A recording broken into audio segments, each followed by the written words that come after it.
Spain's economy is booming. In 2024, it grew by a remarkable 3.2%. This makes it a star performer in the Eurozone. Germany, on the other hand, experienced a recession. Its economy shrank by 0.2%. So, what's behind Spain's economic success story? Is it all sunshine and sangria, or are there storm clouds gathering on the horizon? The answer, as always, is complicated. Spain's economic boom is driven by a confluence of factors. Tourism has rebounded strongly after the pandemic. Immigration has helped to address labor shortages. But there are also underlying weaknesses in the Spanish economy. Productivity growth remains sluggish, and the country is heavily reliant on tourism and government spending. This essay will delve into the factors driving Spain's economic growth. It will also examine the challenges that lie ahead. The goal is to provide a balanced and nuanced perspective on the Spanish economy, because as we all know, things are rarely as simple as they seem. Spain has always been a tourist magnet, but in 2023 the country welcomed a record-breaking 94 million visitors. That's a lot of paella and sangria. This surge in tourism has been a major boon for the Spanish economy. It has created jobs and boosted economic growth. The tourism industry is a major employer in Spain. It accounts for a significant portion of the country's GDP. So the return of tourists after the pandemic has been a welcome relief. Hotels, restaurants and bars are all benefiting from the influx of visitors, and the Spanish government is hoping that this tourism boom will continue. However, there are also concerns about the sustainability of Spain's reliance on tourism. The industry is notoriously cyclical. It is vulnerable to economic downturns and global events. For example, the COVID-19 pandemic had a devastating impact on tourism worldwide, and there is no guarantee that such events will not happen again. Moreover, over-reliance on tourism can lead to other problems. It can drive up the cost of living for locals, making it difficult for them to afford basic necessities. It can also put a strain on infrastructure and resources.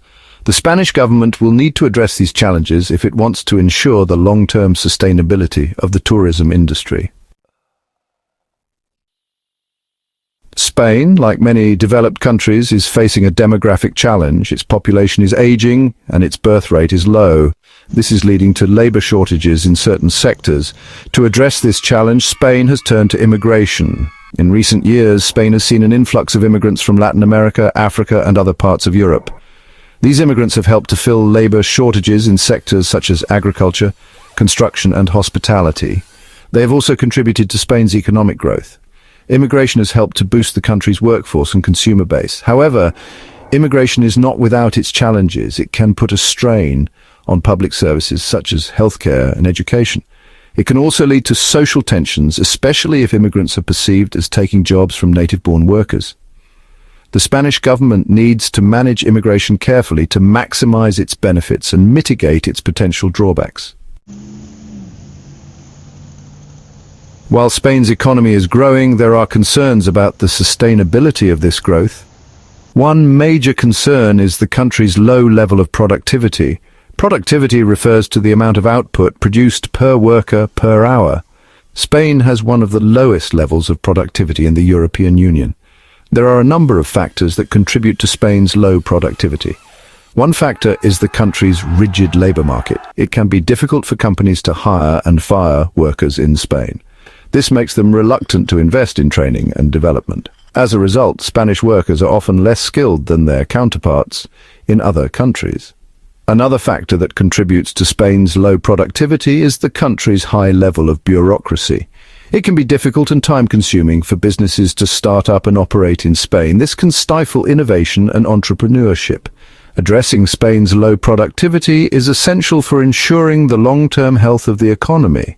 The government needs to implement reforms to make the labor market more flexible and to reduce bureaucracy.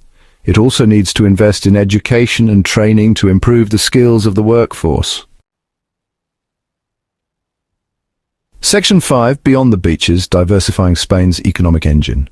As mentioned earlier, Spain's economy is heavily reliant on tourism. While tourism is a valuable sector, it is also vulnerable to external shocks. For example, the COVID-19 pandemic had a devastating impact on tourism worldwide. To make its economy more resilient, Spain needs to diversify. It needs to develop other sectors that can drive economic growth. There are a number of promising sectors that Spain could focus on. One is renewable energy. Spain has abundant sunshine and wind, making it an ideal location for solar and wind power. Another promising sector is technology. Spain has a growing tech startup scene, and the government is investing in research and development. Agriculture is another sector with potential. Spain is a major producer of fruits, vegetables, and wine.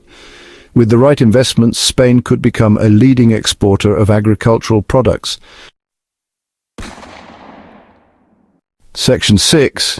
Government spending, a double-edged sword for Spain's economy. Government spending can be a powerful tool for stimulating economic growth, but it can also lead to problems if it is not managed carefully.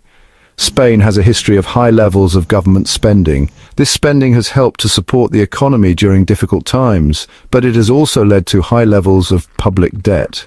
In recent years, Spain has made progress in reducing its public debt. However, the debt level remains high. This is a concern because it limits the government's ability to respond to future economic shocks.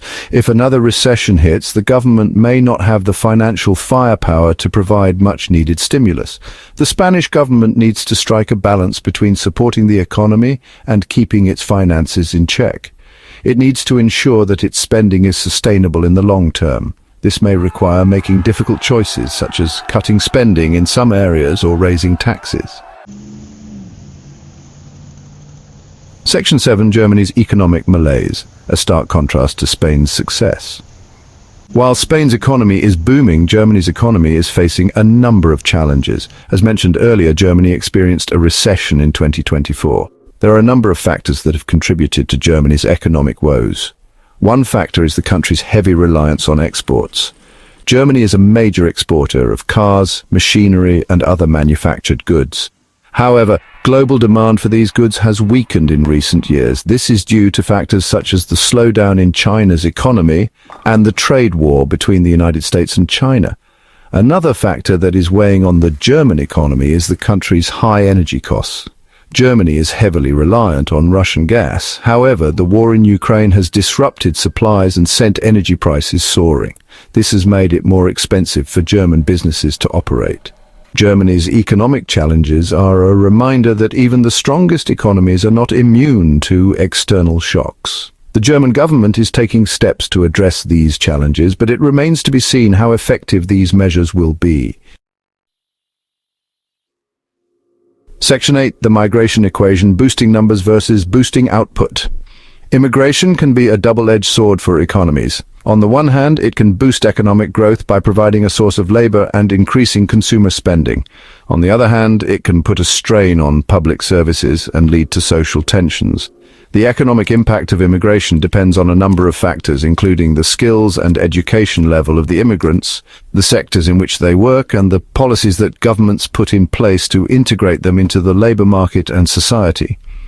In Spain's case, immigration has helped to alleviate labor shortages in certain sectors. However, there are concerns that the economic benefits of immigration may be diminishing over time.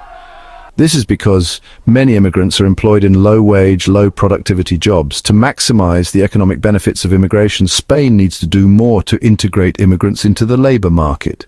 This includes providing language training, recognizing foreign qualifications, and tackling discrimination. Section 9. Spain's economic tightrope, balancing growth and sustainability. Spain's economy is at a crossroads. The country has enjoyed a period of strong economic growth driven by tourism, immigration, and government spending. However, there are concerns about the sustainability of this growth. Spain faces a number of challenges, including low productivity, high public debt, and an over-reliance on tourism. The Spanish government needs to address these challenges if it wants to ensure the long-term health of the economy. This will require making difficult choices and implementing structural reforms. It will also require a commitment to fiscal responsibility and investment in education, innovation, and infrastructure. Spain's economic future is uncertain. However, the country has a number of strengths, including a talented workforce, a diversified economy, and a strong entrepreneurial spirit. With the right policies in place, Spain can overcome its challenges and build a more prosperous and sustainable future. So hit that subscribe button, ring the bell for notifications, and let's turn the page on a new adventure together. Get ready to experience books like never before, only on VBook 360. Like, comment, and share to support the channel and keep the video magic alive. Thank you for stopping by. And remember, every video has a story, and every story deserves to be shared. See you in the next video.